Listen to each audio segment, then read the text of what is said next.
Day 9 in చిట్టి kitchen. ఈ రోజు మన కిచెన్లో టోటల్ 4 ఆర్డర్స్ వచ్చాయి అండ్ టుడే సేల్ వచ్చేసి 3986 అనమాట. అండ్ ఎప్పుడు చెప్పని దాన్ని ఈ రోజు ఎందుకు చెప్తున్నాను అనేది వీడియో లాస్ట్లో మీకే అర్థమవుతుంది. ఈరోజు ఒక ఇన్సిడెంట్ జరిగింది అని చెప్పాను కదా, అది ఇప్పుడు చెప్తున్నాను. నేను ఒక జొమాటో ఆర్డర్ వచ్చిందనమాట. నేను రెడీగా ప్రిపేర్ చేయలేదు. సో అప్పటికప్పుడు తీసుకొని వచ్చి ప్రిపేర్ చేయడం వల్ల చాలా లేట్ అయింది. అండ్ నాకు పికప్ చేసుకున్న డెలివరీ పార్ట్నర్ అమ్మాయి అనమాట. సో ఆమె బయట వెయిట్ చేస్తూ ఉండింది.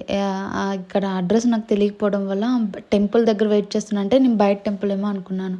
సో ఇక్కడ లోపల ఉన్న టెంపుల్ ఇక్కడ కొంచెం చీకటిగా ఉంటుంది. సో ఆమె వెయిట్ చేస్తున్నప్పుడు ఎవరో మిస్బిహేవ్ చేశారనమాట. సడన్గా కాల్ వచ్చింది, మేడం మీరు తొందరగా రండి అంటే ఏడుస్తూ ఉంది.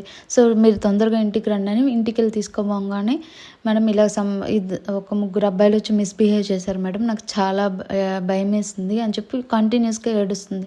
అయ్యో ఏం కాదని చెప్పి వాటర్ ఇచ్చి కూర్చోబెట్టాను. చెప్తే పాపం తను రిలయన్స్లో వర్క్ చేస్తుందంట అండ్ ఒక పాప ఉంది, హస్బెండ్ యాక్సిడెంట్లో చనిపోయారని చెప్పింది. సో నేను ఇంకా కుటుంబాన్ని పోషించాలని చెప్పి నేను వర్క్ చేస్తున్నాను మేడం, నాకు ఇలాగ జరుగుతూనే ఉంది, ఏందో నా లైఫ్ అంటే అది తలుచుకుంటే నాకు చాలా బాధేస్తుంది. అసలు ఆడవాళ్ళు ఎక్కడ బతకడానికి లేదా అండి? ఎక్కడన్నా ఒంటరిగా నిలబడుకుంటే తప్పుగా అనుకుంటారు, ఎవరితో మాట్లాడినా తప్పే, ఎలాగా బతకలేరు. ఒక మనిషి ఇంకొక మనిషికి సహాయం చేయకపోయినా పర్లేదు, కానీ ఇలాంటివి చెడు మాత్రం చేయొద్దండి. ఎవరైనా సరే, ఒకరికి మీరు మంచి చేయాల్సిన అవసరం లేదు, కానీ ఒకరికి చెడు మాత్రం చేయొద్దు.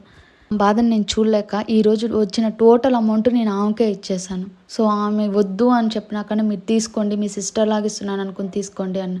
నా వల్ల ఆమె ఇబ్బంది పడింది కాబట్టి నేను స్టాండ్ తీసుకున్నాను. నా వల్ల ఒక్కరు కూడా ఇబ్బంది పడకూడదు అనే ఇదిలో నేను ఎప్పుడూ ఉంటానన్నమాట. సో ఆమె కాదు, ఎంతోమంది ఇండిపెండెంట్ ఉమెన్స్ అందరూ ఇదే ఫేస్ చేస్తుంటారు. ప్లీజ్ మనం వాళ్ళకి ఏమి సహాయం చేయకపోయినా పర్లేదు, కానీ వాళ్ళని బాధ పెట్టి వాళ్ళ మనసుని గాయపరిచే పనులు మనం ఎప్పుడూ చేయకుండా ఉంటే చాలండి. నేను చేసింది రైటా రాంగో చెప్పండి. అండ్ మన చిట్టి కిచెన్లో ఆర్డర్